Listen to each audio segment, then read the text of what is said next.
lot of opportunity to add up several inches of dry, fluffy snow. And that snow might compact a little bit as it goes throughout the day, so we'll see what the measurements end up with. But the main impact for people, especially if you're in the Piedmont, I think is going to be difficult travel, not so much the power outages, but more so just traveling around the area is going to be hard. I tend to think for Greensboro, I think my starting window would be like a 4 to 6, 4 to 8 range, which that sounds like a crazy number. I get that. But, it's going to be coming down for a while. So if the dry slots don't kill us, that's probably pretty achievable, and you might have some places getting more than that. Yeah, and Tim, we also, a rare thing for us, we could be talking about drifting, right? Because the wind's going to be blowing. Yes. The snow could be blowing and drifting. We might see snow drifts that we don't normally get around here. I'm seeing some of our gusts probably in the 25, maybe 30 mile per hour range, outside possibility. But yeah, I'm kind of the same way with timing. I think midnight for sure, but I would definitely do 10 o'clock just to be safe, because as you mentioned, even a light snow shower could be rough, and you could see how pretty much everything gets covered in snow pretty quickly overnight into Saturday morning with 20s. And I may update my totals, but I really kind of went with an ensemble spread here of what I think for the Charlotte area. I have an 80% chance between trace and 4 inches with a 20% at 5 inches. So that's pretty conservative right now, just because I like to start low and go up. But I think an inch, like I said, I think I'm 90% confident at least an inch. And if you were to, say, hey, Brad, what's an exact total? I'd probably be in that 3 to 5 inch range for sure. But it definitely could fluff up. I'm kind of sweating out where this heavy band sets up, and it could be a pretty big difference. Some folks could get an inch, and other folks could get 8 inches. And I know that it doesn't seem like really great science, but that's kind of where we are with this system. Yeah, it's true. And, it's going to be really interesting to see how it plays out. In a way, we're right up against it, and it feels like it's about to start. But in another way, we still have 2 days to go. Yeah. So we have some time, and we'll adjust the message as we get a little closer. But in terms of preps, you probably want to make sure you have things to be comfortable with over the weekend, and probably plan not to go anywhere for a couple of days still. Yeah, hopefully you got enough groceries last weekend. I know there's a lot of short supply at the local grocery store, so hopefully if you have extra, share with your neighbors if you can. So, Tim, we're out of time tonight. I think tomorrow we're planning on doing an hour. That might be a shock to you, but I just got that text message. So we might be doing a longer show tomorrow with other Mets. We'll see you again tomorrow, but we got more WCNC Plus. Stick around.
Hi, everyone. Hope you're doing well. We appreciate you being with us here for Live Impact News. I'm Vanessa Rufus, and we'll be together for the next couple of hours as we take a look at all the breaking news feeds from around the Charlotte area and beyond.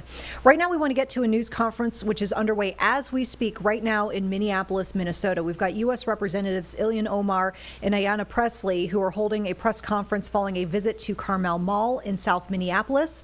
We're told that this is a look at how the immigration enforcement actions have been impacting businesses, with some folks saying that since Operation Metro Surge began, business owners have seen a significant decline in business. Let's listen in.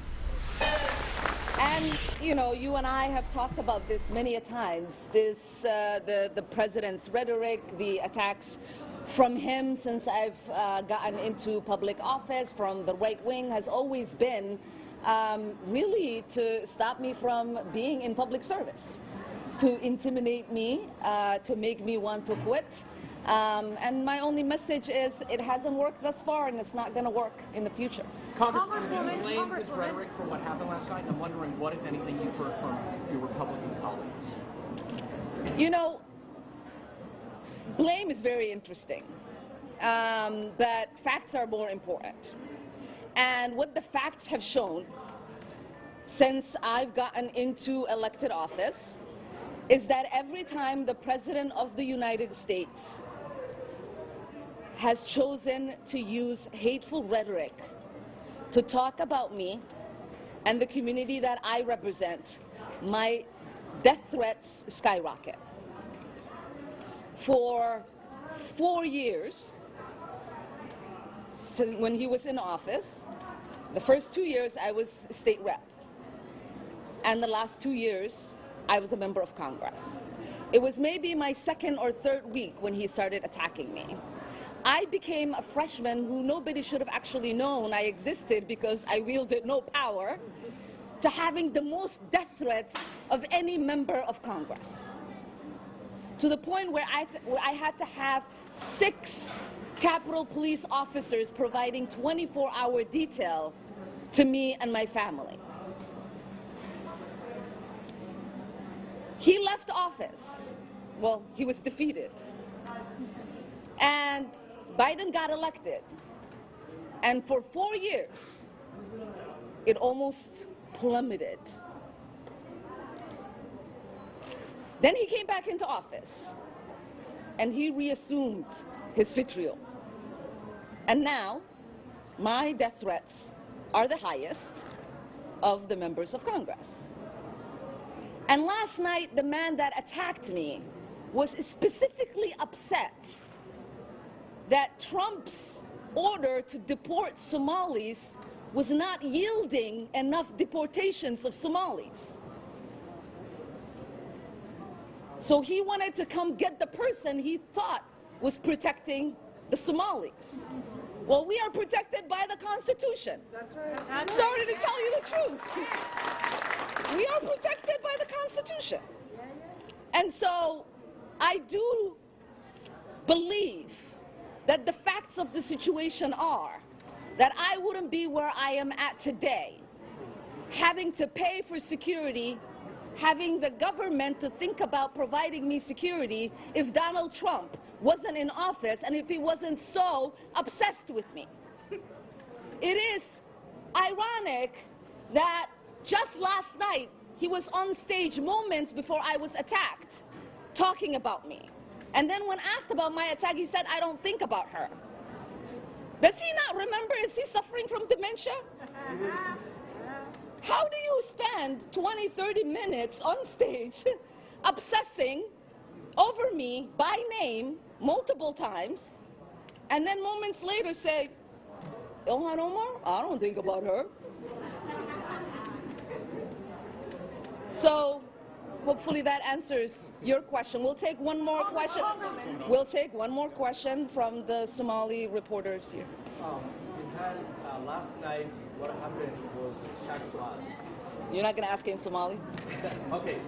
And xalay waxaa lagu dhacay arrin weerar lagugu soo qaaday anigu meesha ayaan fadhiyey ninkaasi feerka aad u sii leexisay marka dagaal baa baratay masee ahayd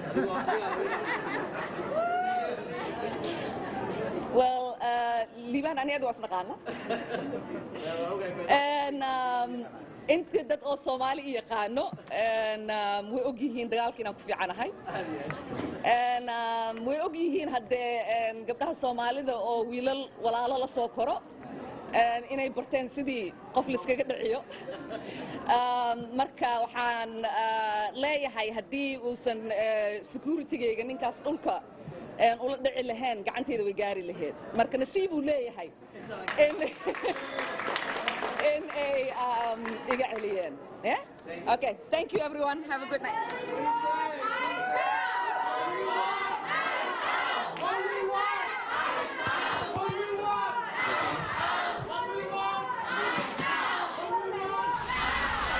All right, folks, once again, that was a press conference with Representative Ilhan Omar and Ayanna Pressley, and we just heard from Representative Omar. In general, this press conference was about ICE impacts, as ICE operations have been in Minneapolis over the last several weeks. And they were there to take a tour of a specific mall in Minneapolis where they say a lot of business owners say they've been seeing declining business because of the operations and the fact that some folks, they're saying, don't want to go out. That said, we also heard her address that attack that she experienced last night, which we brought you here live as it was happening here on Live Impact News. That man who walked up to her during a town hall and sprayed a syringe of what we eventually learned was apple cider vinegar. That man now facing third-degree assault charges. We're going to turn now to a live feed we've got to you from the capital of South Carolina. As we've got the governor, Henry McMaster, about to give the state of the state. We were watching in the 3 box as he was just kind of walking up the aisle there to address lawmakers. And it looks like we might have a prayer or an invocation to start, and then we'll hear from the governor, presumably. So let's go ahead and take you to that feed right now. State address from the longest serving governor in South Carolina's history.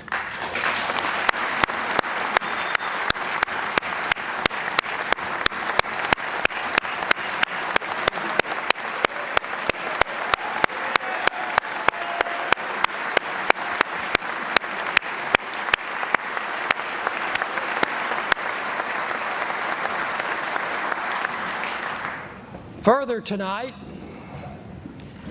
I believe it appropriate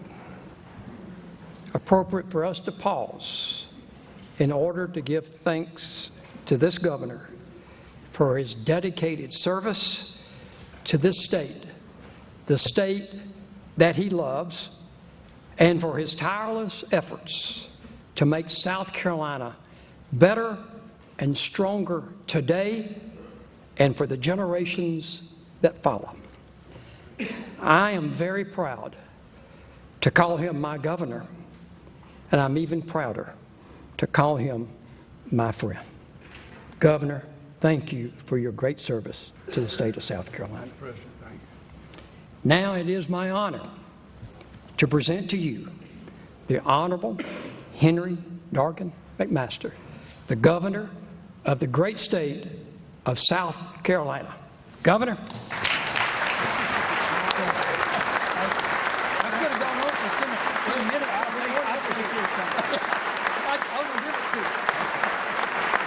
Thank you.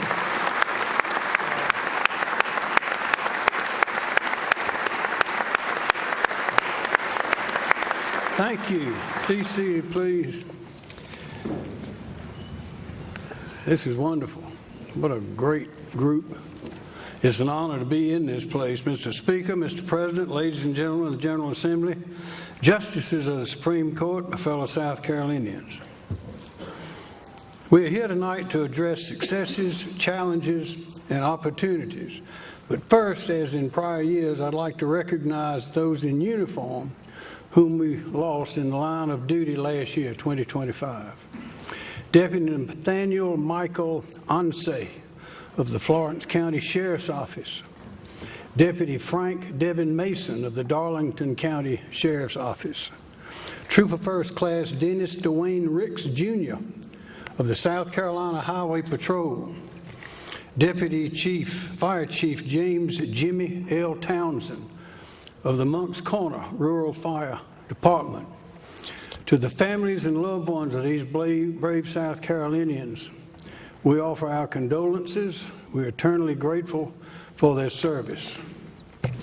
I'm delighted to have with us once again tonight our First Lady, my bride Peggy, our son Henry Jr., his wife Virginia, and our 3-year-old granddaughter who's at home, Margot Gray, 11-month-old grandson Henry Dorgan McMaster III is also home, our daughter Mary Rogers, her husband Sam Herskovitz, and our 3-and-a-half-year-old grandson James Dorgan, and 16-month-old granddaughter Lucille DeBose, known as Boosie.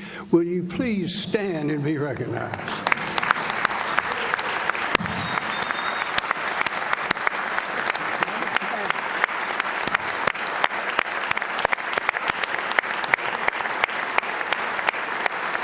Thank you.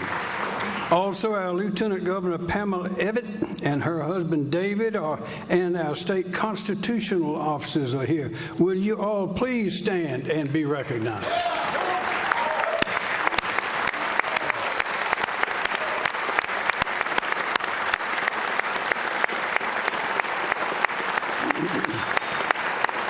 And finally, will the current and former members of my administration, including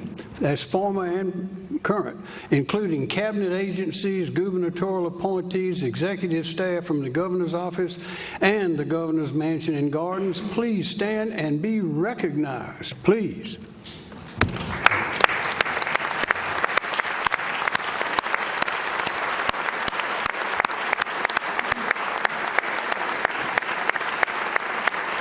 I want to thank you all again. You're doing for our great people. 9 years ago, I had the honor and privilege of being sworn in as your governor, our state's 117th. The people of our great state expressed their confidence in me twice by allowing me to continue serving them in this position. My family and I thank you all. A few years ago, I asked you a question. What will South Carolina look like in 100 years, 100 years from now? What will we look like to ourselves and the rest of the world? Well, tonight I'm here to answer that question. Ours is a state of commerce, conservation, and consequence. We know that our prosperity depends on our economic strength, educational excellence, and environmental heritage and health, each of which supports the other. Challenge, change, and innovation come fast. To succeed, we must be ready by nature, spirit, and ability. And I'll tell you, we are. We are ready. We are unique. Our state is one which once stood 1/2 beneath the waves of the mighty Atlantic Ocean. It bears the footprints of the French explorers and Spanish conquistadors. And 10,000 years before they got here, and up until this day, holds the presence and culture of our Native Americans. Into this land came men and women from 9 European countries, Christian and Jew, 19 West African cultures, which now comprise 4 West African countries. And over the years they came, first a few, then hundreds. Some came rich, mostly poor, some black, some white, some free, some enslaved. They came by choice or command, in rags, riches, or chains, but they came and they endured. Unlike any of the other colonies, ours was to be an agrarian paradise. It was influenced in its infancy by the cultural tradition of England's 17th century colony of Barbados, supported by natural abundance of our lands and waters, and embraced by a most determined people. We thrived. An official report to King George II in 1739 said, and I quote, "This town," referring to Charleston, "and province," referring to South Carolina, "may truly be esteemed the most flourishing of any of His Majesty's dominions in America." And it was.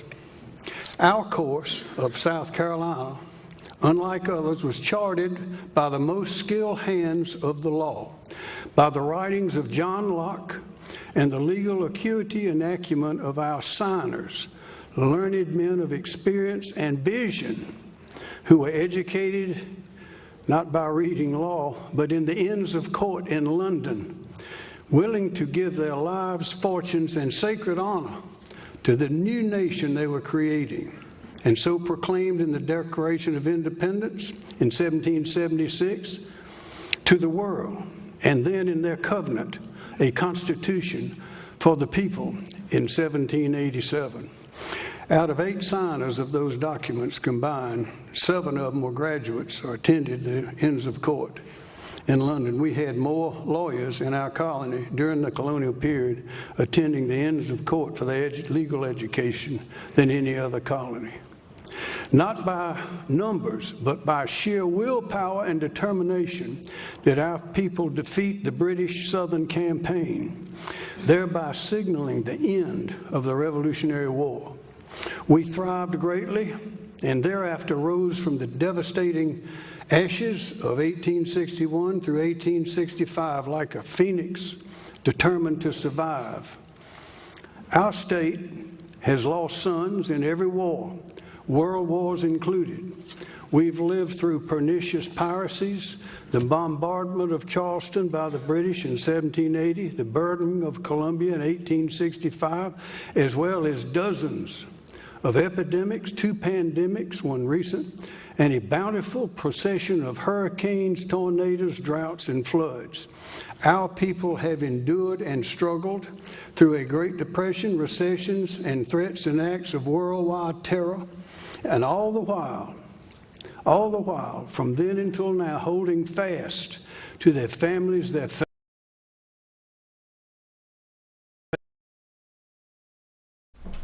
All right, some issues with that feed. We're going to try to get that back, though, and we will be back in 2 minutes with more Live Impact. Just a quick idea of what we might see over the next several moments.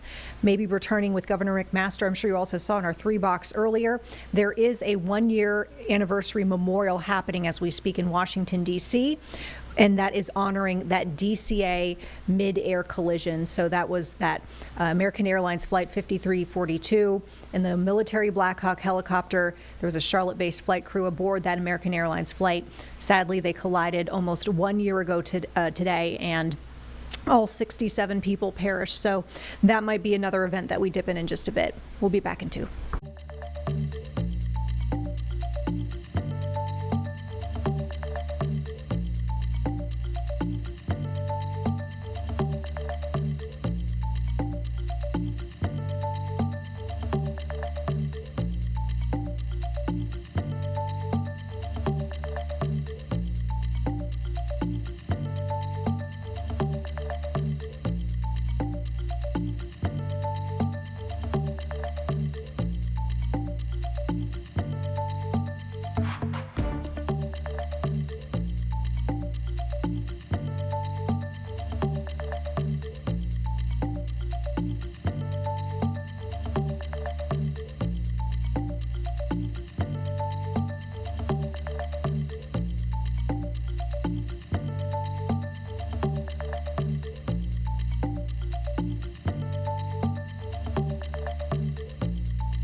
All right, folks, welcome back here to Live Impact News. We do want to return to the State of the State underway in South Carolina with Governor Henry McMaster walking through not only what South Carolina has been through, but also priorities that he'd like to see accomplished over his next year in office. Keep in mind, this is his final State of the State as his term is set to end in January of 2027. Let's listen in.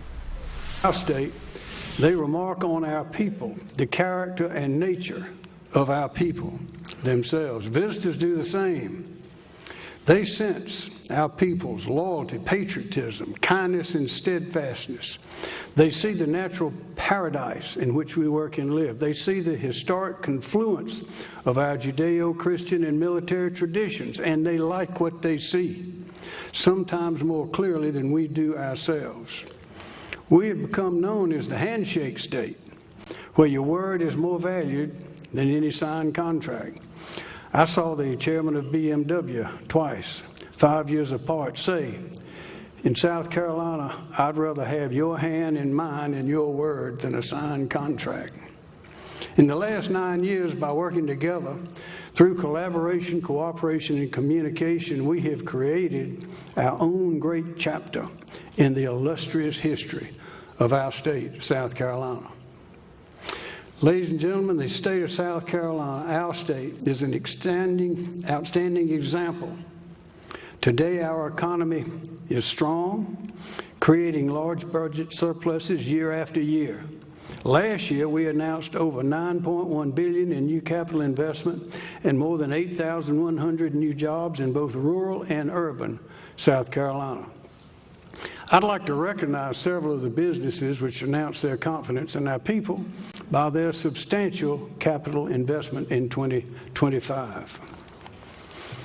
If the leaders will stand as I name their company, we will respond after everyone is standing.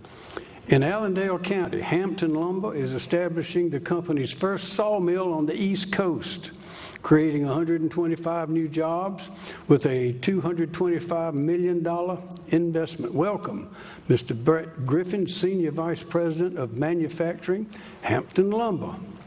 In Pickens County, Ehring Klinger, an automotive supplier, is expanding its main U.S. battery hub operation with an additional 294 jobs and $68.5 million investment. Welcome, Mr. Wilfried Hawk, General Manager, Ehring Klinger, South Carolina. In Clarendon County, Hominid USA, a leading manufacturer of wood materials, is establishing its first U.S. manufacturing operation. The $250 million investment will create 300 new jobs. Welcome, Mr. Alfred Geiger, President and CEO of Hominid USA. In Greenville County, Isuzu North America is investing $280 million, creating more than 700 jobs to establish its new U.S. production base that will assemble medium and heavy-duty trucks. Welcome, Mr. Noboru Murakami, there you go, Chairman and Chief Executive Officer of Isuzu North America. In Spartanburg County, Woodward, Inc., a global leader in energy control solutions for aerospace and industrial markets, is establishing a South Carolina marketing facility with a $200 million investment and 275 new jobs. Welcome, Mr. Colin Rorabaugh, Vice President, Product Management for Woodward. Thank you and welcome.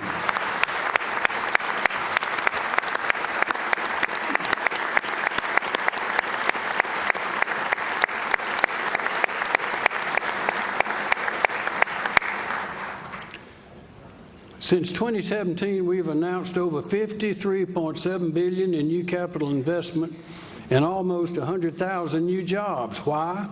Because state government is in superior fiscal shape, our laws and policies are business friendly, our income tax is shrinking every year, and our population continues to grow. We're investing in the right things, in education, public safety, workforce training. We're preserving and protecting our lands, natural resources, and cultural heritage. And our infrastructure and energy demands are being met with planning, foresight, and commitment. When the pandemic came, you remember we took a road less traveled by and relied on common sense in the Constitution. Other states faltered. They took the wrong road. We've soared. Some of our businesses had their best years ever that year. Yes, South Carolina's future prosperity requires that we constantly work to create, innovate, and improve our efforts in all endeavors. Here's how. We've made tremendous progress improving our roads, bridges, highways, and interstates.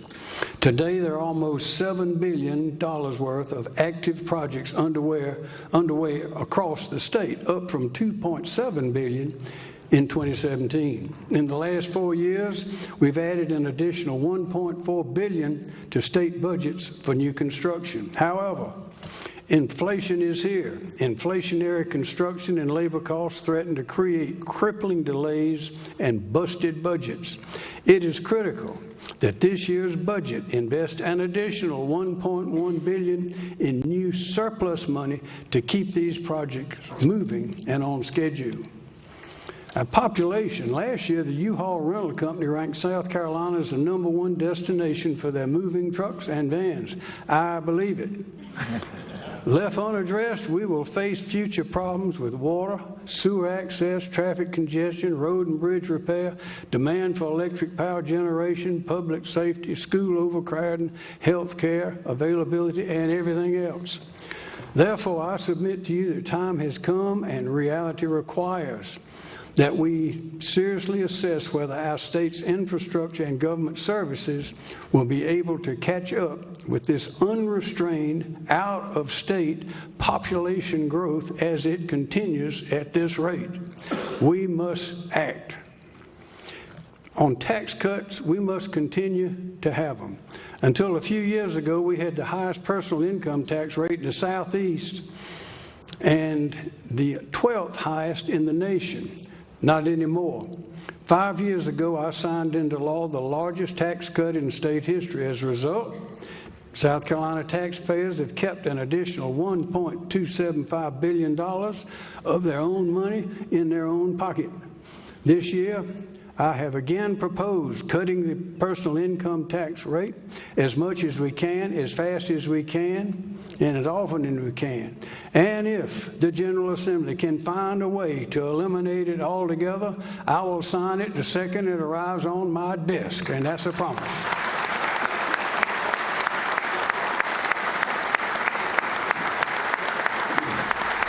All right, folks, and we'll take another quick break here. We understand the speakers are now beginning at this Washington, D.C. one-year memorial from that mid-air collision event, and so we will rejoin, hopefully with that feed if they're still going, in 2 minutes.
Hey folks, you're watching Live Impact News. I'm Vanessa Rufus.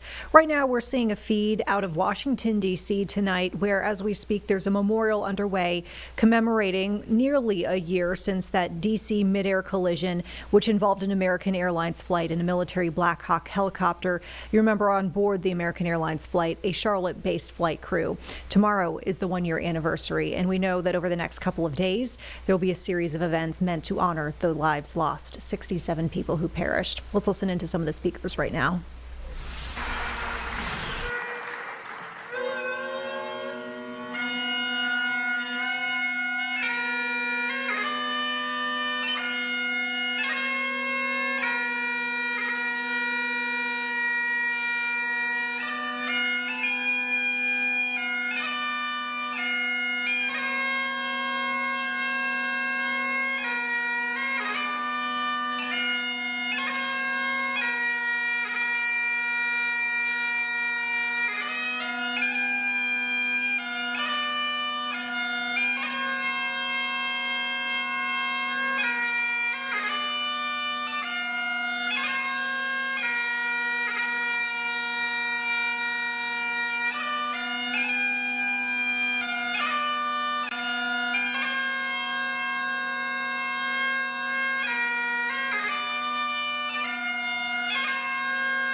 Please welcome to the stage our next musical guest, Nashville country music artist and Maryland native Jimmy Charles. He's also, yes. He will also be accompanied by Tony Zig on the fiddle.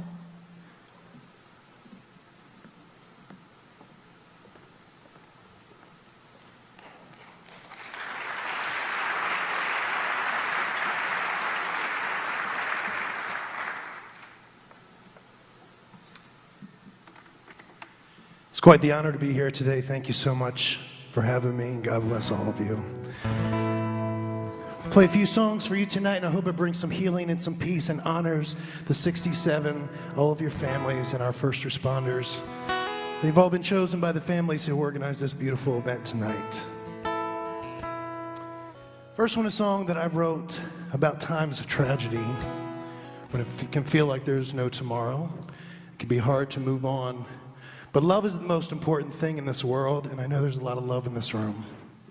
So open up your hearts and soak it in. It's called Let Love Carry You.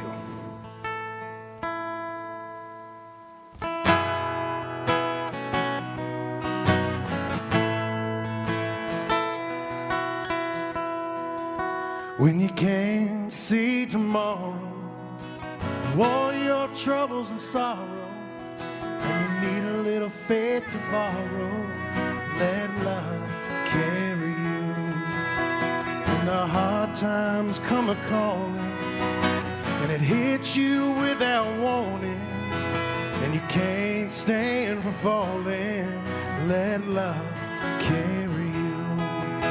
Let love carry you. Let love carry you. When your strength is gone and you can't hold on, let love carry you. Let love carry you.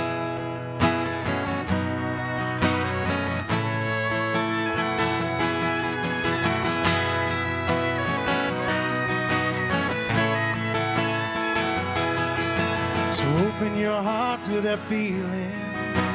Open your eyes to believe in. There's a hand that's out there reaching. Let love carry you. Let love carry you. your strength is gone and you can't hold on, let love carry you. Let love carry you.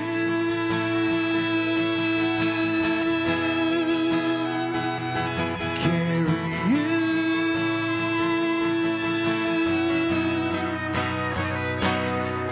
Let love carry you. Let love carry you. Let love carry you. Let love carry you. When your strength is gone and you can't hold on, let love carry you. Let love carry you.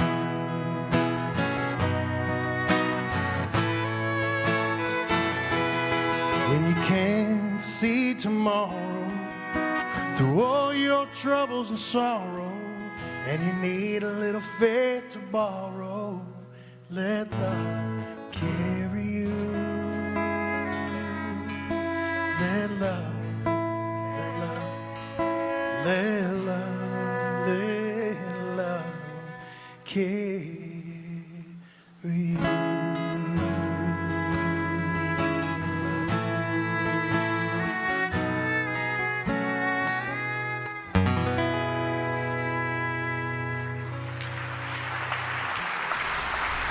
And once again, you are watching just some of this memorial coming up, with tomorrow being the 1-year anniversary since the DC midair collision involving an American Airlines flight and a military Black Hawk helicopter. We do want to remind folks that tomorrow we do have special coverage planned to honor that day, including my sit down with the family of flight attendant Ian Epstein, who was one of the 4 Charlotte-based flight crew that was on board American Airlines Flight 5342. So we'll have much more for you throughout tomorrow from their interview, including a full special, which is 1 hour long, their full interviews at 9 o'clock tomorrow evening. We'll take a quick break, folks. We'll be back with either more from the memorial, or we know we have the State of the State that's still underway in South Carolina. We'll see you in 2.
Hi, everyone. Thanks for being with us for Live Impact News. We will turn back now to the South Carolina State of the State address in progress. We've got South Carolina Governor Henry McMaster speaking, where his final address is underway right now. And will enrollment grow, plateau, or shrink? Remember, Major businesses in the United States and abroad have clearly demonstrated their desire to bring their fortunes and facilities to South Carolina and to employ our people in those facilities. They are, quote, putting their money where our people are, end of quote. What we must do now is double down. We must continue making smart investments in our people to ensure that they are prepared to support and reap the benefits of our future prosperity. Energy, one of the main topics around the world. Future economic prosperity also requires us to have abundant and affordable energy. Questions are, will there be enough all over the country? Our electric generation, distribution, and transmission capacity and capabilities must be able to handle enhanced future economic development, anticipated technological advances, and population growth. 3 years ago, we were looking ahead. We created the Power SC Working Group. We began leading the effort to coordinate the state's energy shareholders to address our state's future needs. Then came SC Nexus Consortium, developed by our Department of Commerce. It's a collaboration with our research universities, technical colleges, state agencies, Savannah River National Laboratory, economic development, nonprofits, and private businesses. Putting that all together put us in a position to win in a contest with all the other states. I think there were 700 entries for this.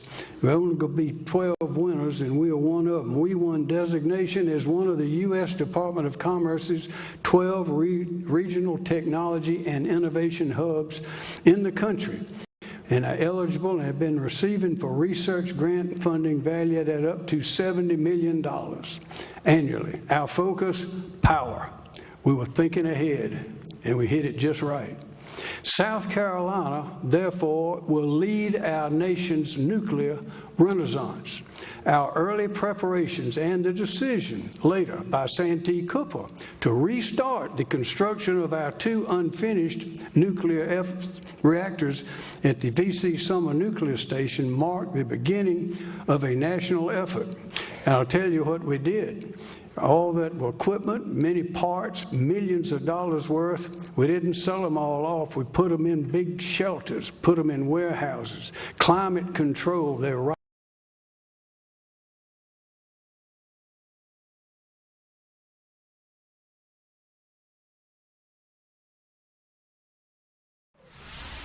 All right, and some issues there with the Henry McMaster feed. We do actually have audio, though, coming in from this mid-air collision memorial. We've got someone speaking, so let's go ahead and listen to that over in Washington, D.C. We've been doing that ever since. We stay connected through an online messaging platform daily. We meet for weekly calls, video calls. Some of those calls are just focused on connecting and supporting one another. Others are focused on organizing, learning, and advocating for change. Our family group is now 118 people strong, and together we've accomplished some truly remarkable things over the past year. This very event was entirely conceived, funded, planned, and executed by members of our family group. An extraordinary testament to what the power of collective purpose and love can do. We've also made meaningful progress towards our mission of making the skies safer for all in honor of those we lost.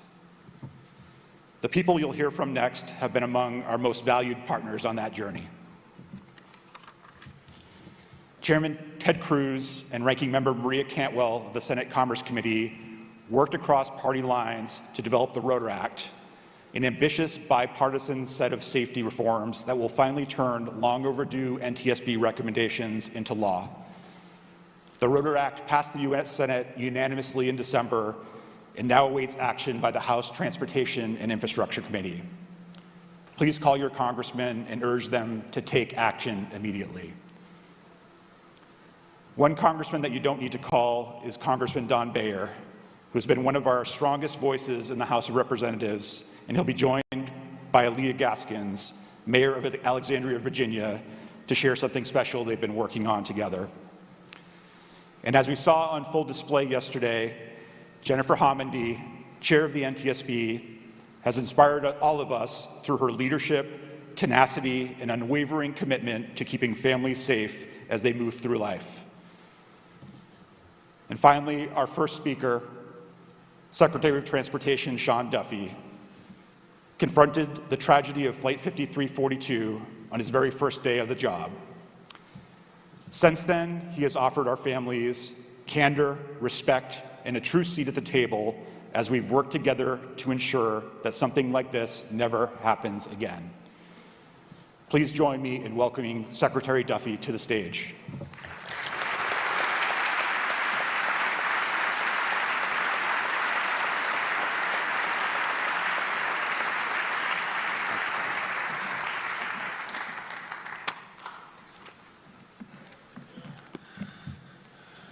Well, I first want to say I am humbled to be with all of you tonight. A year ago, none of us knew each other. Families didn't know each other. We didn't know the first responders. You didn't know the policymakers. A country hadn't come together around the horrible tragedy that would take place a day later. And tonight, we mourn the loss of your loved ones, your neighbors, your friends. But we also come together to celebrate them as well. And I know the families, it's got to be hard to go through the videos and the pictures of the ones you lost. But I got to tell you, you did an amazing job. The video was absolutely remarkable. Thank you for sharing those private moments with all of us.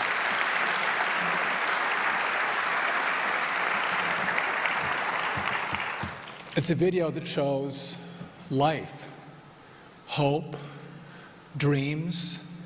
It shows a future of the people that we lost. That makes it that much more painful as we come together on this night to celebrate their lives that are no longer with us. I was only a day on the job, and I've learned a lot. And I know you all have learned a lot as well. We've learned a lot in the last year. I spent those first hours with the acting administrator of the FAA, Chris Rushlow, who's here tonight and did a fantastic job that night leading the FAA with Lee McKenna as well. Both of them were steadfast partners. But as the tragedy unfolded and we took a look at what kind of systems we had and what went wrong, I want to thank all of you because you had a number of choices. What were you going to do? Obviously, you were angry. You couldn't comprehend, how could this happen? Who could let this happen? Why didn't someone do something?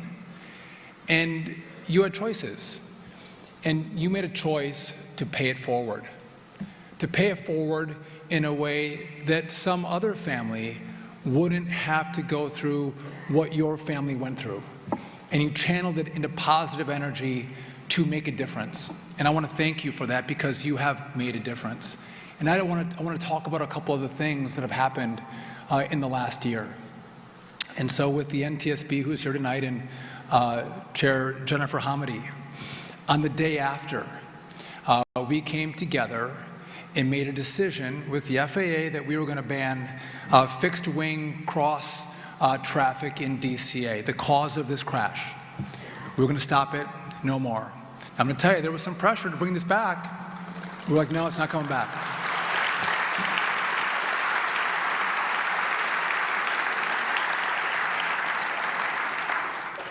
But then we said, if this could happen in DC, could this happen somewhere else? Is someone else at risk? And so we used AI technology to look at what kind of reports have come in to identify other dangerous airspaces that we need to address.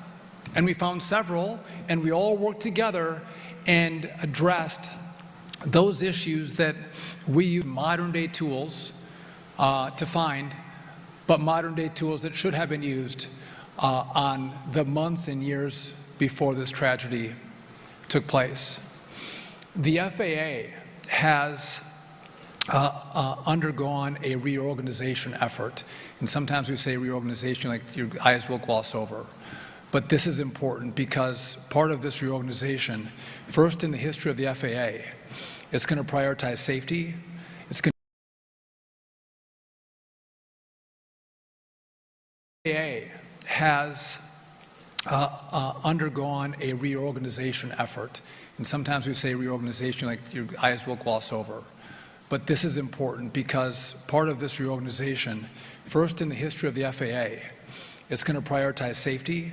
It's going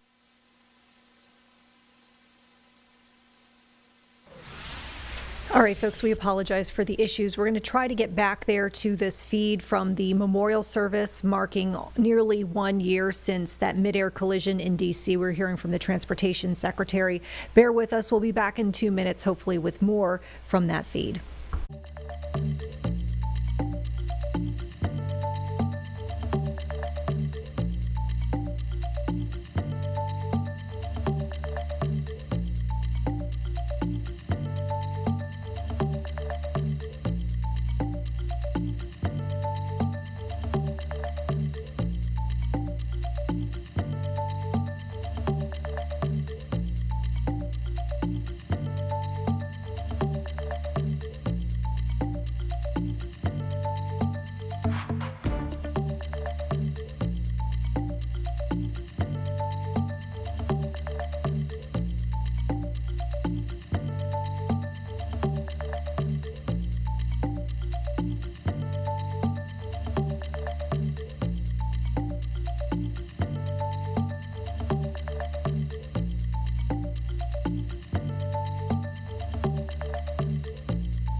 All right, folks, welcome back here to Live Impact News. We want to turn now to a breaking feed. We're watching out of Baltimore, the Baltimore area. This is Linthicum, Maryland, where there's a shooting reported at a Northrop Grumman facility.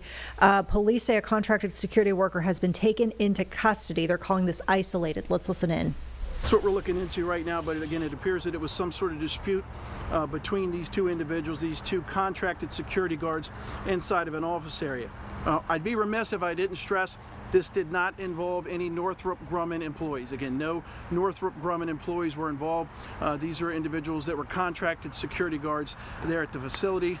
Again, and a third security guard did intervene immediately and took that suspect into custody. Are the guards, security guards, usually armed, or was this a situation where that person brought a gun onto the scene? I know some security guards aren't armed. My understanding is these particular security guards were in fact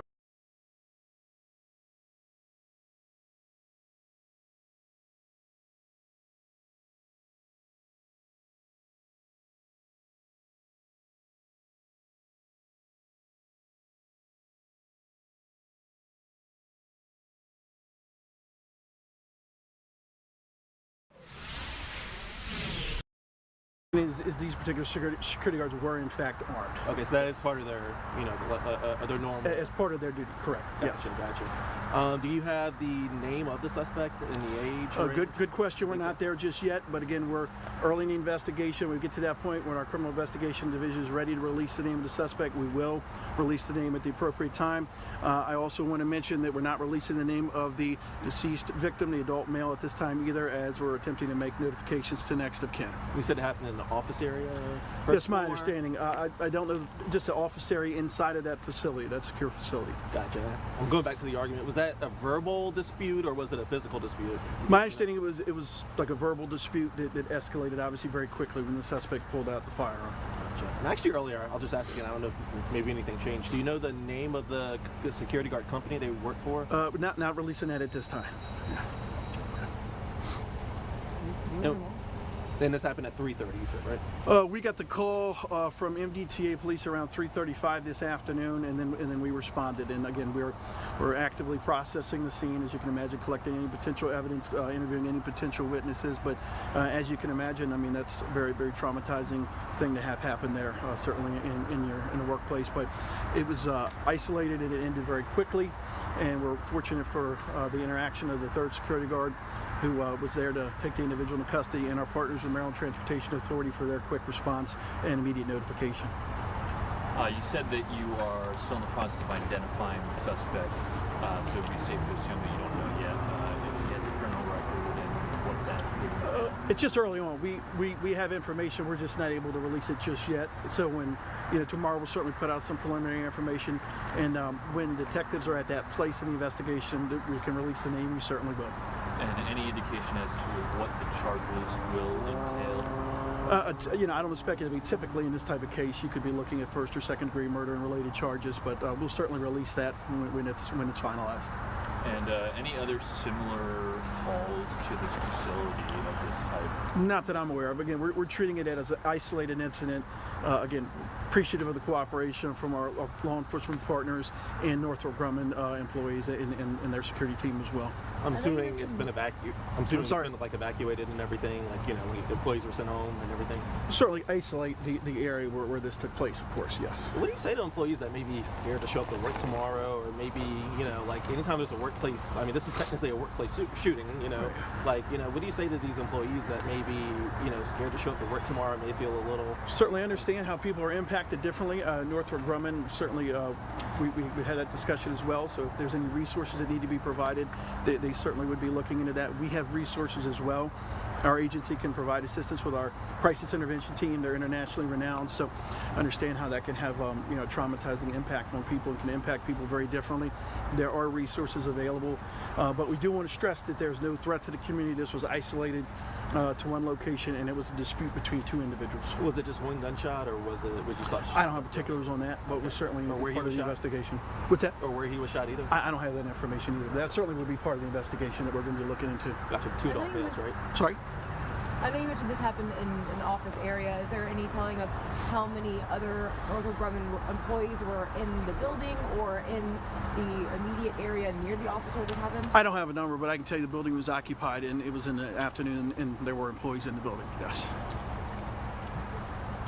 2 adult males, right? What's that? 2 adult males. Say that one more time? 2 adult males. Correct.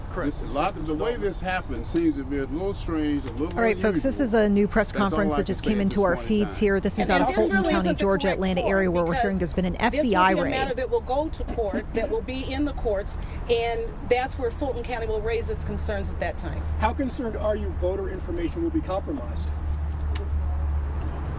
Well, as the chairman said, the process was different than what we expected. But we will raise that. As I said, this is not the forum for that. Do you fear that the administration will use this information to interfere with the midterms? I have no comment. As far as scale, can you talk about the number of boxes that have been put on the truck? Yes, I can. And what you should know is that we were already in court with regard to the materials from the 2020 elections. And there, Judge McBurney in Fulton County Superior Court had scheduled a February 9th hearing where we were doing a transfer of all of those records to the parties involved, but we thought it was going to be an orderly transfer. So we were already planning to make sure. We had already said how many boxes, we had already said how much there was, and that's what we were planning to do. We were surprised at this particular way that it happened because we were planning to turn all of those documents over anyway. Chairman Pitts, you said that you felt safe with where the documents were being housed here. Why do you feel unsafe about where they're going now? You suggested that you don't know where they're going, how they'll be kept. What makes you uneasy about that? Well, this is the nature of your question. I don't know. Once they were here, we knew that they were safe. We knew that they were secure. Once they leave here, it's out of our control.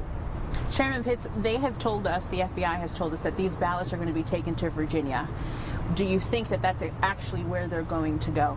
And do you believe that whatever it is that they're going to do with them is correct? I don't know where they're being taken. I haven't heard that they're being taken to Virginia, but no matter where they're being taken, they will be taken from this facility here in Fulton County, Georgia, over which I have control, over which I know, and I can assure the world that they were safe and secure here.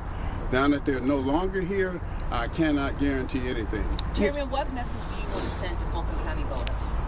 That we did our job, we have complied with the law, the 2020 elections were fair, they were open, every legal vote was counted, and we will continue to comply with the law. Chairman, what were your thoughts when you found out, okay, this is actually happening, these are being forcefully removed now from the Fulton County Elections Office? I'm not sure I understand the question. What did you think earlier today when you found out what was actually happening here and the fact that they were coming in to remove these, especially because you guys were already going through the process of transferring these records over to them? Well, I really wasn't surprised. I mean, we've felt all along and known all along that Fulton County, has been, a target for obvious reasons, going back to 2020 elections, 2024 elections, the court cases, all of that. So we've been told that, Fulton County is sort of on the hit list. There are a couple of people that are on the hit list. I'm on the hit list, I'm told. Do you have a message for those in D.C.? Anything that you want the administration to know? That our elections were open, they were fair, and every legal vote was counted, and those votes, those ballots, and everything contained in those boxes, they have been secure as long as they were in the possession of Fulton County officials. What do you do now? What happens now? What does Fulton County do?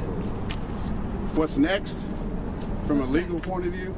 Well, what's next from a legal point of view? We leave that to our lawyers. We're represented by counsel. We already have several cases over this matter in court, and like I said, we were already planning to transfer and had already agreed to transfer the documents for 2020.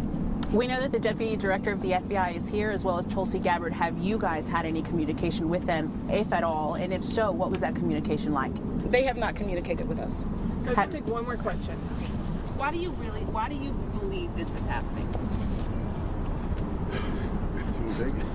Well, if you can look at the litigation that keeps happening with regard to Fulton County, I think that there is some sense, or some people who are trying to make it seem that Fulton County is not fair, our elections aren't accurate, and there's something that shouldn't be going on. When we follow the law, we've had audits, we do everything. We've had 17 elections since 2020.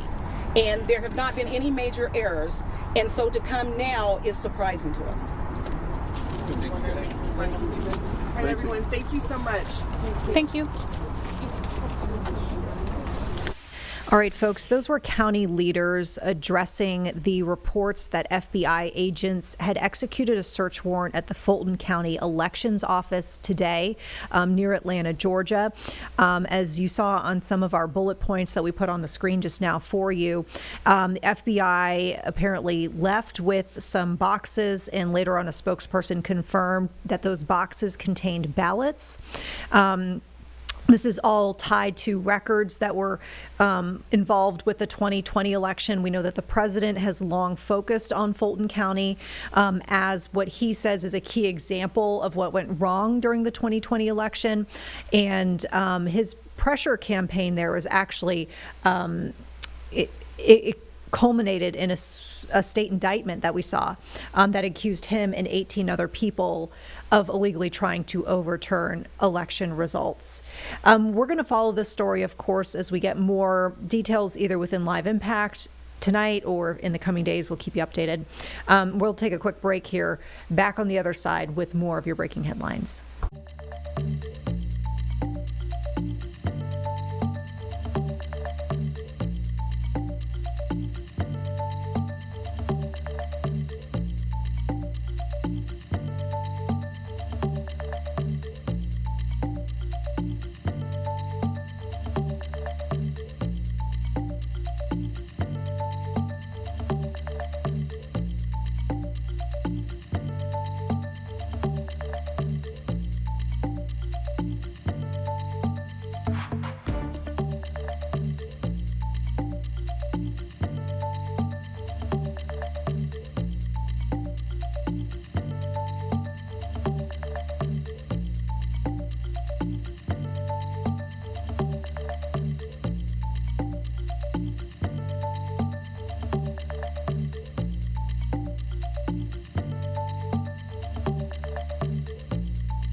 Hi, folks. Welcome back to Live Impact. Vanessa Rufus here. We're going to turn back to Washington, D.C., where we continue to see this memorial underway, marking nearly 1 year. We say nearly because tomorrow will officially be 1 year since that deadly midair collision in Washington, D.C. between an American Airlines flight and a Black Hawk military helicopter on a training mission. We mentioned, of course, before many times in our reporting that commercial jet was carrying a Charlotte-based flight crew, and we've been hearing from the families who've been pushing for change.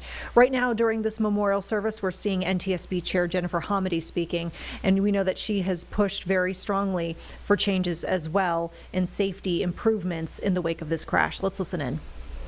Collisions as both an outrage and a tragedy, and more important, an opportunity to talk about how to build a world where there are no accidents. She goes on to say we can do so much more than mourn and shrug and cast blame after people die. Instead, we can radically expand the radius of our compassion and urgently pursue life-saving strategies outside our comfort zone. Because if we don't, zero will forever remain out of our reach. I'd say the same for aviation.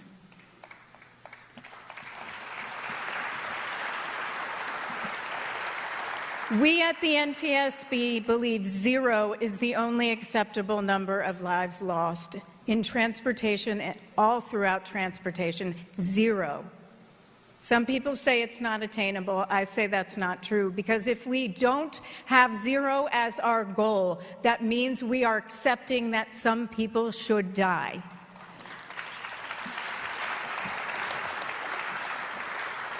So how do we get there? By urgently pursuing life-saving strategies outside of our comfort zone. Strategies like the ones we recommended based on our investigation.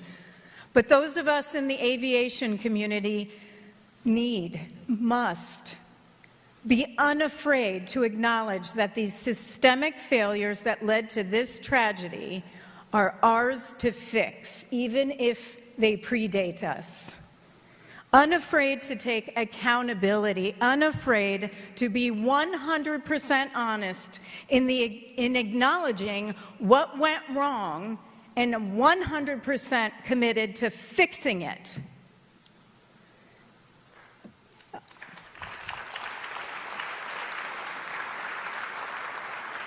Unafraid to ensure that no more families endure such tremendous loss.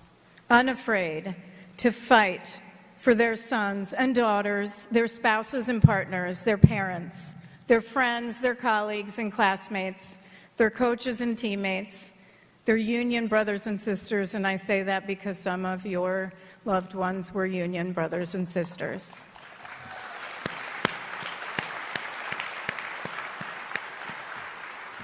I come from the labor movement. I was a Teamster, and we have a saying, I know you know it, mourn the dead and fight like hell for the living. Mourn the dead and fight like hell for the living. To me, that means accepting zero is the only goal. It means implementing all of the NTSB's aviation safety recommendations, not just those we issued this week. Earlier, I said I was hopeful, and I am. Because, again, as I look around, I see in everyone's faces the recognition that safety is a shared responsibility. We must do this together. It's going to take all of us. You cannot and should never, ever do this alone. Powerful safety champions are with you, champions like Secretary Duffy, champions like Senator Cruz, champions like Senator Cantwell, and so many more. I am with you. The NTSB is with you. That is our agency's mission. That is my mission. And I commit to you that the NTSB will never, ever give up. We will never give up until every single one of our safety recommendations are fully implemented, until there's no longer a need for our recommendations, until there's no longer a need for the NTSB, until we have a safe transportation system for all, until there are zero grieving families.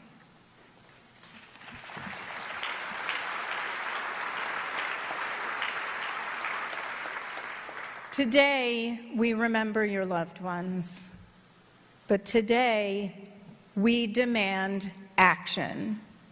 Today and every day to come, we commit to fighting like hell for safety in their memory. Thank you.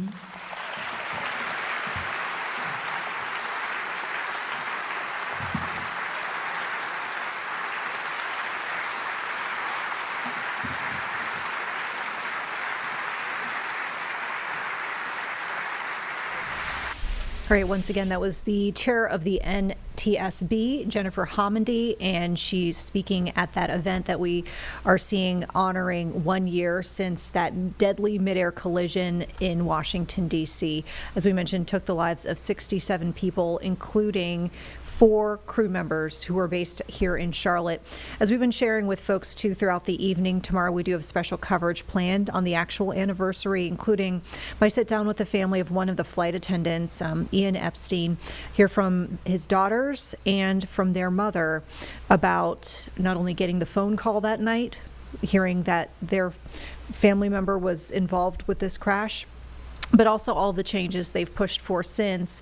And you heard Jennifer Homendy speaking about that just now, pushing for safety so that nobody else has to go through a tragedy like this one. So make sure that you're staying tuned here to WCNC Plus throughout the day tomorrow. If you're looking for the full 1 hour special, that's actually going to stream right here on WCNC Plus at 9 o'clock in the evening. So we hope you join us for that. We're going to take a quick break. We'll be back in 2 minutes.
All right, everyone, we appreciate you joining us here for Live Impact News. Vanessa Rufus here. We've been bringing you throughout the day the South Carolina State of the State address, and that actually just wrapped up with Governor Henry McMaster giving his final State of the State. As we mentioned, this is his final term as governor, and his term will end in January of 2027. Right now, we have for you the rebuttal from State Representative Jermaine Johnson, who is basically representing the Democrats here in responding to Governor McMaster. Let's go ahead and take a listen to those remarks. I'm a proud College of Charleston alum, and I represent South Carolina House District 52. In Matthew 25:40, Jesus says, "Truly I tell you, Whatever you did for one of the least of these brothers and sisters of mine, you did for me. So what has our state's leadership done for the least of these? Let's talk about how the people of South Carolina are really doing. Tonight, South Carolinians heard Governor McMaster describe a South Carolina that on paper looks strong. A state with low unemployment, population growth, ribbon cuttings for new businesses, and rankings meant to reassure us that things are going well for the people who call South Carolina home. But is this really how we're doing? The state of our state is not what Governor McMaster described. The real state of our state is what you can find at kitchen tables across South Carolina. Kitchen tables where families are deciding whether they can afford rent or groceries as prices skyrocket out of control. Where families are forced to decide on spending money on school supplies or life-saving medications. For 22 years, Republicans have controlled the governor's mansion, the state senate, and the state house. Over 2 decades of single-party rule, and the results speak for themselves. After all that time, South Carolina remains near the bottom nationally in the areas that most directly affect everyday life. Our state ranks 43rd in education, leaving too many children without the preparation they need to succeed. Our roads and bridges are among the worst in the nation, with unsafe conditions and long delays that affect families, workers, and businesses across the state. And when it comes to public safety, the numbers are deeply troubling. South Carolina's homicide rate is the 6th highest in the country. But those are just the numbers. Think about what this means in terms of how you are affected. Our neighbors are less safe. Our children are worse educated. And our infrastructure is crumbling. So let's talk about it. 22 years of single-party rule. If they truly cared about you, they would have done something already. If they truly cared about you, they would have fixed public education. If they truly cared about you, they would have fixed the roads. They would have created a livable minimum wage. They would have fixed our healthcare system. If they truly cared about you, they would have done something. But with all that power, they have done nothing for you and have only enriched themselves. This moment calls for honesty because leadership means recognizing when policies fail our people and taking responsibility for changing them when the opportunity arises. South Carolina, you have that opportunity. South Carolina is a beautiful state filled with resilient, hardworking people. We hear a lot about growth and success, often framed through national politics or federal debates. But the true measure of how a state is doing can be found much closer to home. We deserve a home where our children are learning, our roads are safe to drive on, our neighborhoods feel secure, and our families can access the care they need. Don't you want a healthcare system that works for you? We should be funding rural hospitals, providing more schools and health facilities with mental health services, and making health care affordable. Women across this state have seen their rights stripped from them, with deeply personal health care decisions becoming matters of political debate. These decisions affect real families, real lives, and real futures. And they should be made without government interference. We should also be clear about how progress actually happens in South Carolina. New electric vehicle and battery plant projects across the state did not happen by accident. It was made possible by Democratic-led federal investments in clean manufacturing that every congressional Republican opposed. Then they later took credit for it once the jobs arrived. Bless their hearts. South Carolinians understand the difference between doing the work and taking the credit. We are overlooking industries in this state that could create jobs, generate tax revenue, and provide real relief to the people who need it the most. With some of the most fertile soil and hardest working farmers in the country, our state is well positioned to responsibly grow cannabis for safe, legal medicinal use. We have a state lottery that funds educational programs. Why aren't we inviting safe, regulated gaming in other forms to provide our state with millions in tax revenue? Imagine a South Carolina that keeps its focus where it belongs, on the people who call this state home. Imagine a South Carolina where you can drive down a smoothly paved road, drop your child off at a safe, well-performing public school, where you're working one job and not living paycheck to paycheck. Imagine a South Carolina where your government truly cares about you. If we are willing to be honest about where we stand and are fearlessly committed to improving it, then tomorrow can be a brighter day for this state and for everyone who calls it home. Because together, we can change it. And in November, we will build a new South Carolina together. Thank you, and God bless South Carolina. After this? All right, folks, once again, that was State Representative Jermaine Johnson delivering the Democratic rebuttal to Governor Henry McMaster's State of the State address tonight. We'll take a quick break. On the other side, we continue to watch live feeds from around the area, including the one that remains underway as we speak out of Washington, D.C., the memorial event for the midair collision, which will have taken place 1 year ago as of tomorrow. So we're just one day shy of that anniversary. We'll see you in 2 minutes.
Hi folks, Live Impact News, Vanessa Rufus here. We're going back to Washington, D.C. as this memorial service is underway, marking 1 year since that deadly midair collision over at Ronald Reagan National Airport. Senator Ted Cruz is speaking right now. Of note, he's one of the original co-sponsors of the Rotor Act, which is legislation that would improve safety in the skies, and this is a direct result of that collision and attempts to make some changes from a situation which we've heard a lot of federal officials and others say was an accident that was actually entirely preventable. Let's listen in to Senator Cruz. Oversight, in coordination and regulation that allowed an area of intolerable risk to persist. I know this isn't a political event and that policy is not the focus.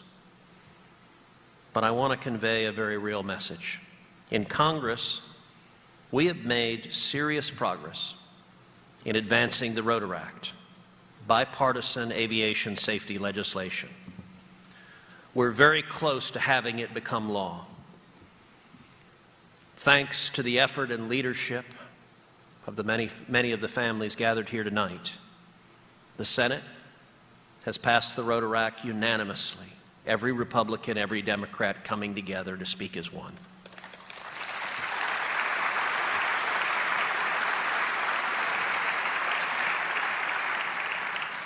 And I'm hopeful that our House colleagues will step forward and pass it as well.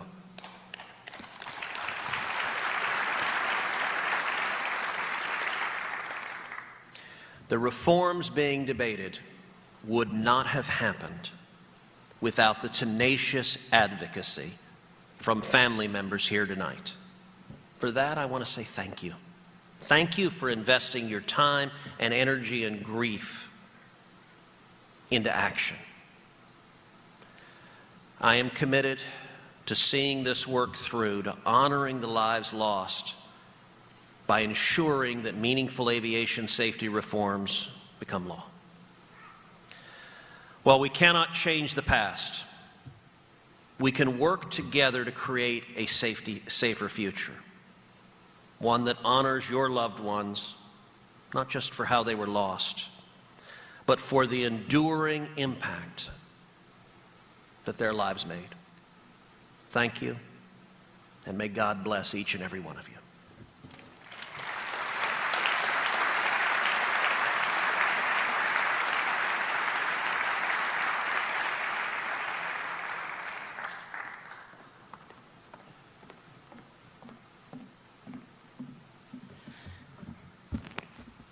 As we come to the close of tonight's program, I want to thank each and every one of you for being here, for showing up, for bearing witness, and for honoring the lives of the 67.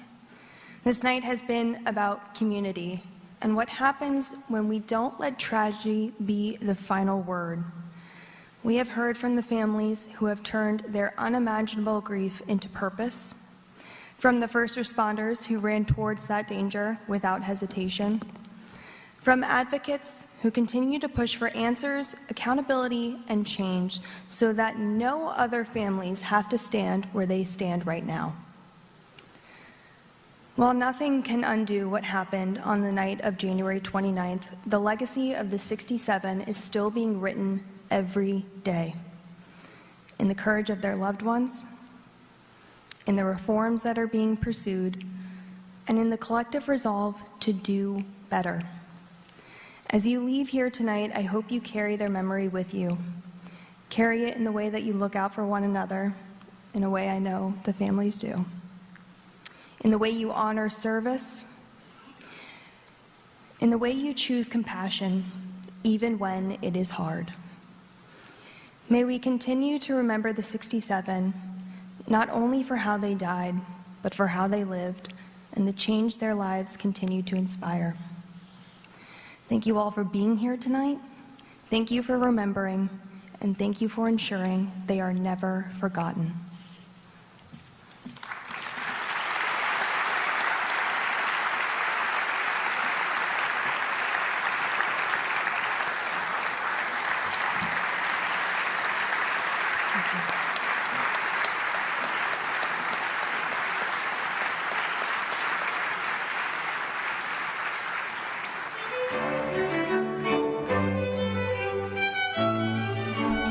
And a reminder once again that we will have my full sit down with the family of flight attendant Ian Epstein, who was one of the 4 Charlotte-based flight crew members who perished in that midair collision that was just memorialized there in that service you saw. That sit down will be Thursday. So tomorrow, 9 p.m., you can watch this full-hour discussion with the family about what this past year has been like, some of the pushes for changes that they're doing, and really just reflections on the man that Ian Epstein was. So we hope you joined us for that. And then, of course, more coverage throughout the entire day tomorrow, which is the actual anniversary. We will be back in 2 minutes, folks, here with more live Impact News. We appreciate you sticking with us tonight.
Welcome back, folks, to Live Impact News. We're going to turn now to an earlier briefing, press conference, if you will, that we saw today out of Texas, as we saw folks who were marching towards an ICE detention facility in the San Antonio area. And this is all related to that 5-year-old boy, Liam, and his father. Liam was that young boy who went viral, that photo showing him wearing that like little rabbit hat, fuzzy rabbit hat, and the Spider-Man backpack.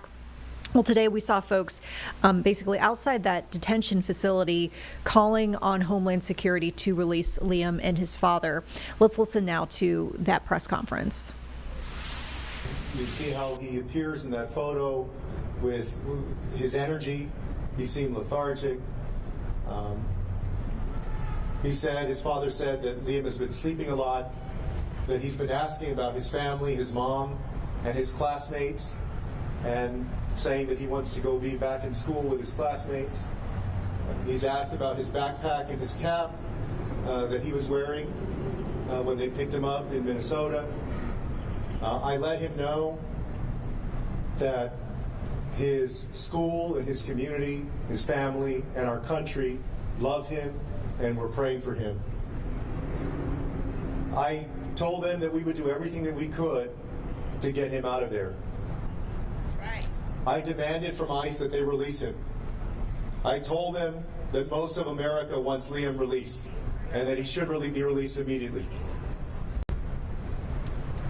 But the sad tragedy of all of this is that Liam is emblematic of the inhumanity of our detention system and ICE operations.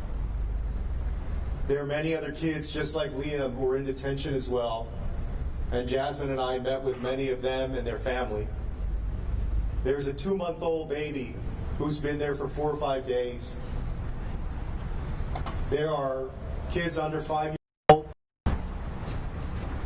There are folks who are 8, 9, 10, up into the teenage years. There are folks who are mentally broken because of the trauma that they're experiencing in Dilley. A few things to remember, first about Liam and his family. They came to the United States legally. They had permission to wait for their asylum case to be processed here through the CB1 app. When people talk about an orderly and efficient immigration system, they followed the rules. The second thing is that there are no criminals at Dilley. Donald Trump talked about arresting, in his own words, criminal illegal aliens. You don't go to Dilley, a facility that right now has 1,100 people in it, if you've committed a crime. All of those people suffering there and languishing there in that trauma, in that uncertainty because ICE won't tell them sometimes when their next court date is. ICE won't tell them what's going to happen to them. None of those people has committed a crime.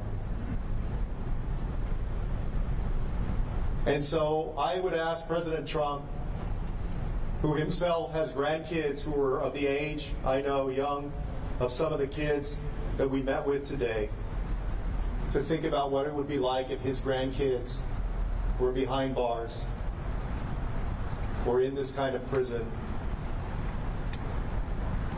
The trauma and the impact that it would have on them. And for Stephen Miller, who is a father himself with young kids, like myself, I have a 12-year-old, a 10-year-old, and a 3.5-year-old. If you're going to be an architect of this kind of viciousness and brutality and inhumanity, then you should have the guts to go to these facilities like Dilley and sit face to face, eye to eye with these kids and tell them why you believe they belong there. I believe that we should dismiss ICE. I support the impeachment of Kristi Noem. And I don't believe the Senate or the House or Congress should give another dime to ICE in this appropriations bill. With that, I would like to introduce an incredible colleague of mine who represents part of the city of Dallas, who served in the Texas legislature before, just as I did. That's my colleague, Jasmine Crockett.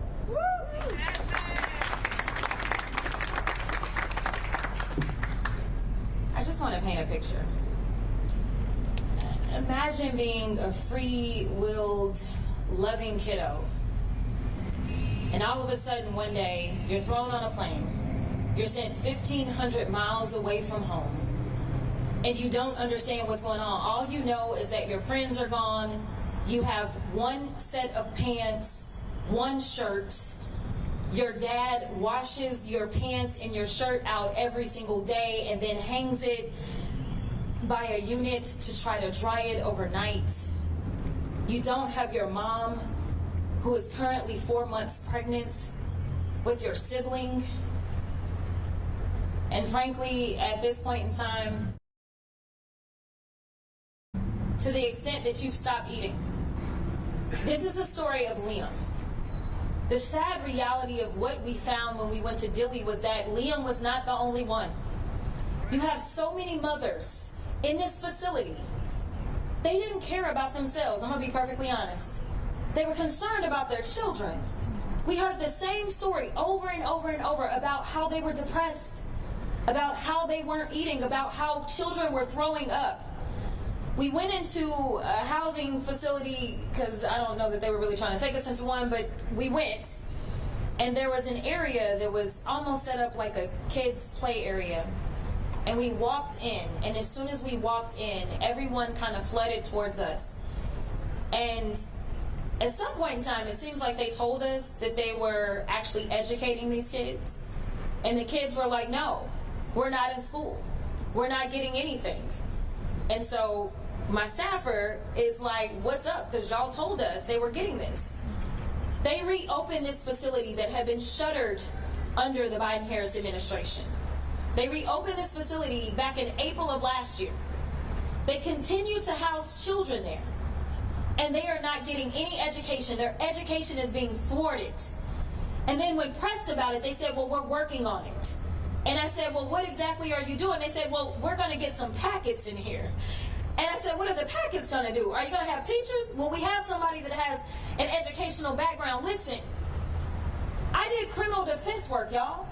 I'm here to tell you that the treatment that these people are suffering under right now is worse than those that are accused and sometimes even convicted of crimes.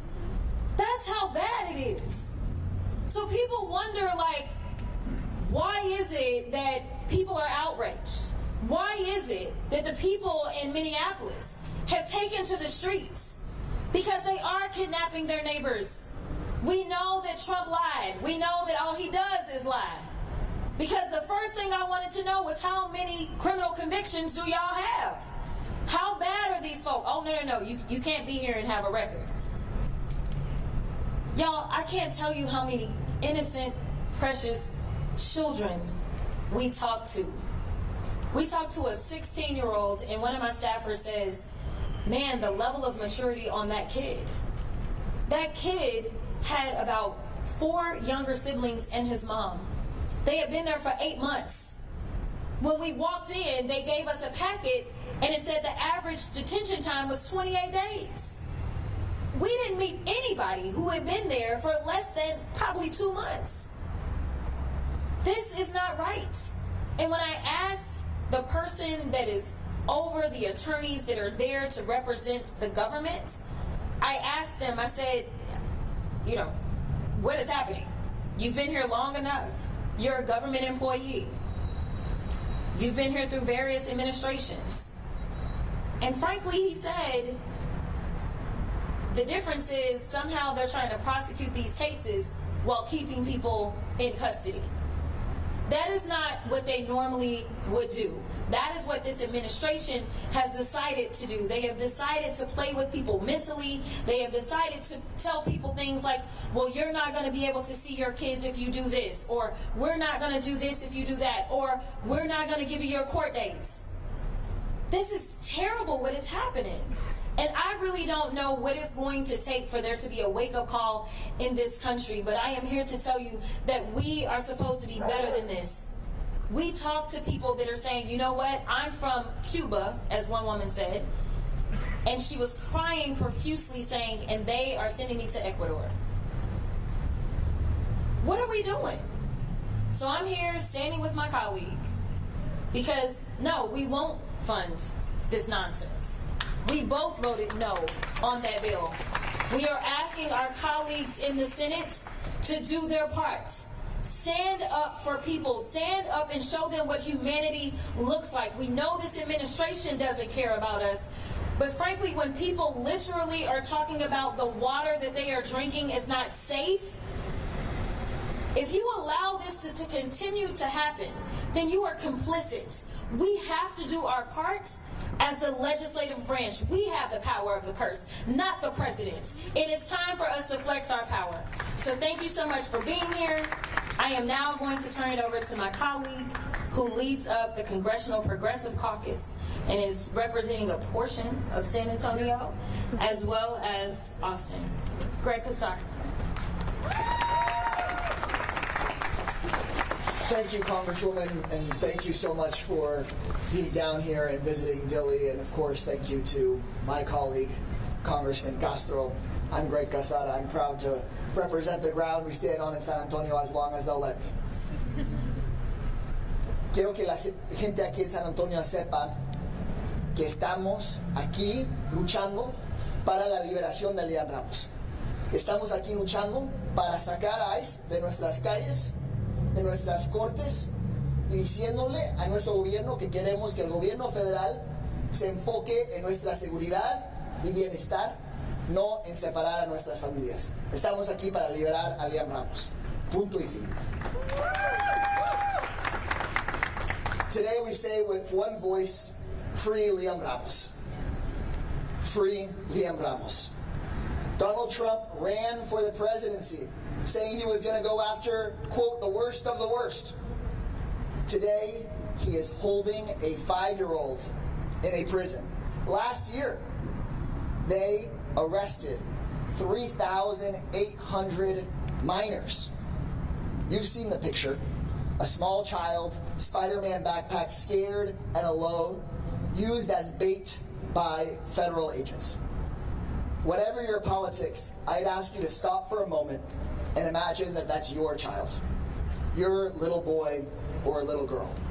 That should break the heart of every American. This does not make anyone safer, and it makes us all less free. So the question before us is, what do we do? What do we do? And there's a lot that we can do. Share these stories. Talk to everyone you know about how what the president is saying is a lie. You've seen it before your very eyes. Liam is not the only young person who's had his life destroyed or turned upside down by chaos and cruelty of Trump's deportation policies. At Liam's school alone, at least 3 other kids have been taken away by ICE. Kids. Here in Texas, I know of a U.S. citizen child with a brain tumor who was deported away from her doctors here, and she has not been allowed to return. I'm in touch with the family of Ani Lopez Bellosa, a college student here from Texas, who was deported, and the Trump administration said that they deported her by mistake. They haven't let her come back. We cannot rest until Liam Ramos is released, until these families are brought back home, and of course until we have justice for Renee Good, Alex Preddy, and everyone else that has faced these devastating, devastating policies. The chaos has to end, and the cruelty has to end. Something else we have to do is to get organized, know our rights, and speak up, and demand immediate change in Washington, D.C. We can't just wait until the next election. That's why earlier this month, alongside Congresswoman Crockett and Congressman Castro, I voted against sending any more money to ICE. And now we need Senate Democrats to stand strong and demand an immediate end to these mass deportation policies that put us here in the first place. The Senate must demand that ICE stop invading our cities. Take the masks off and put badges on. They have to stop detaining and deporting innocent people like Liam and his family. We need them to get out of our courthouses like they are here in Bexar County. Stop the warrantless arrests, and we must impeach the people responsible. Kristi Noem and Stephen Miller have to go yesterday. And I want to remind folks watching at home and the folks here that there has to be a better world after this. And one thing that we haven't talked enough about, that we need to remember, is that when there is a new president in the White House, we can't leave communities behind like those in San Antonio ever again. We have to make front and center, top priority, passing finally comprehensive immigration reform so that the millions of people like Liam and his family have some fairness, and so that no president can ever do again what Donald Trump has done to Liam and so many other families here in Bexar County. Thank you guys very much.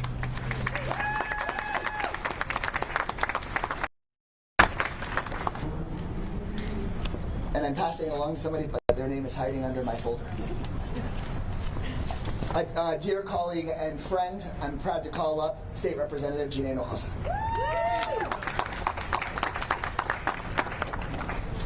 I'm State Representative Gina Hinojosa. I'm also running to be the next governor of Texas.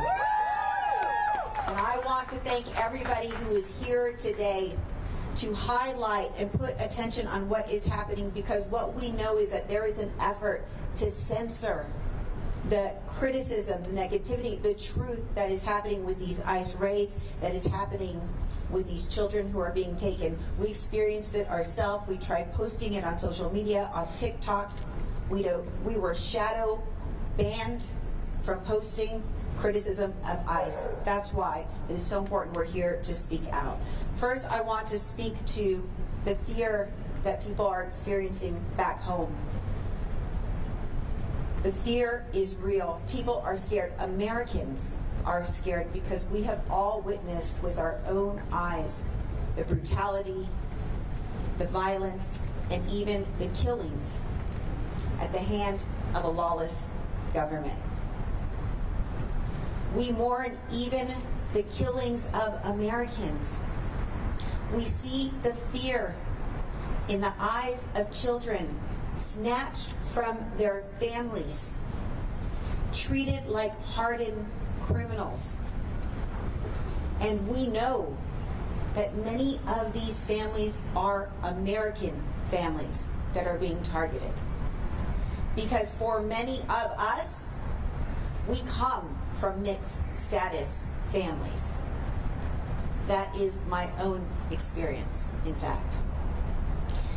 And we know that people are being targeted in these ICE raids because of the color of their skin, because of the language they are caught speaking, because of the music that they are caught listening to.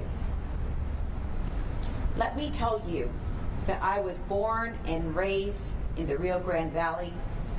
We are proud there of our Hispanic heritage, and we are deeply patriotic and equally proud of being Americans. So when we are targeted by the government as not being American enough, it is deeply hurtful. We are just as American, just as Texan as anybody, and we deserve and we should be respected with the same rights as everybody else.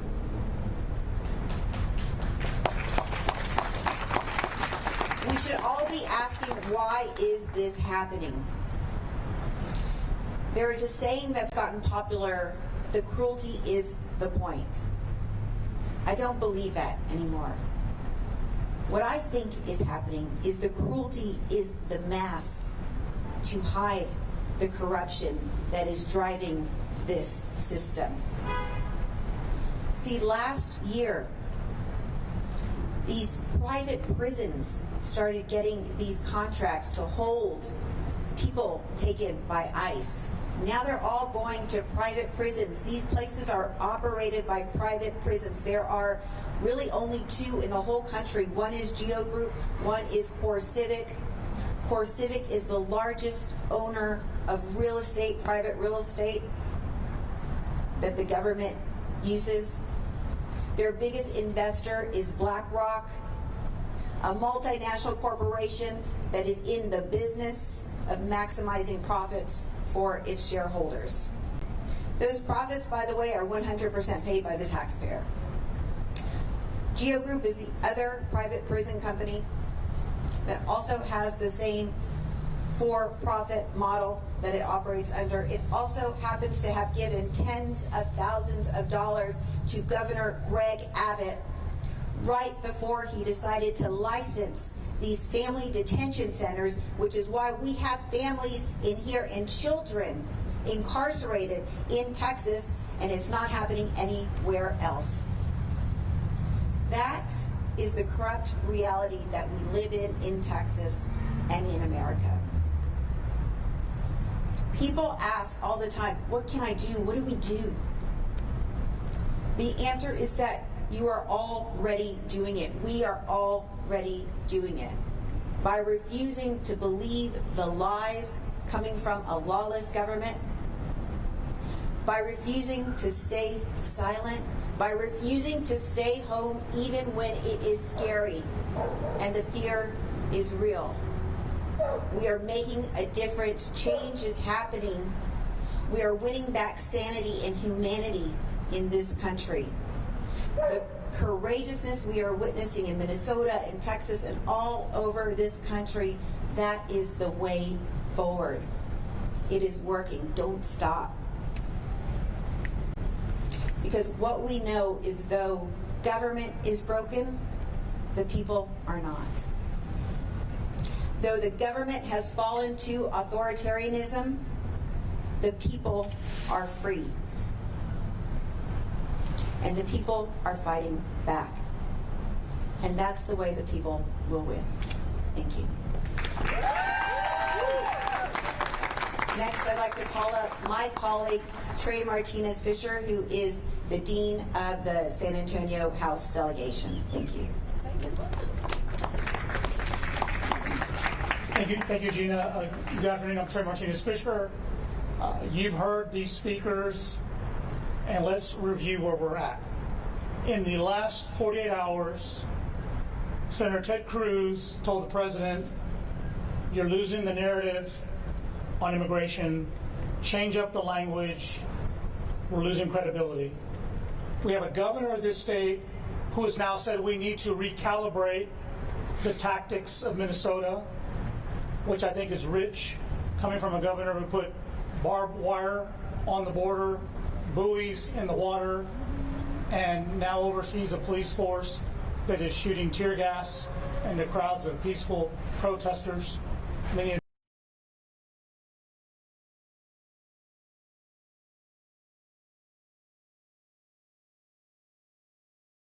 peaceful protesters, many of peaceful protesters is our community.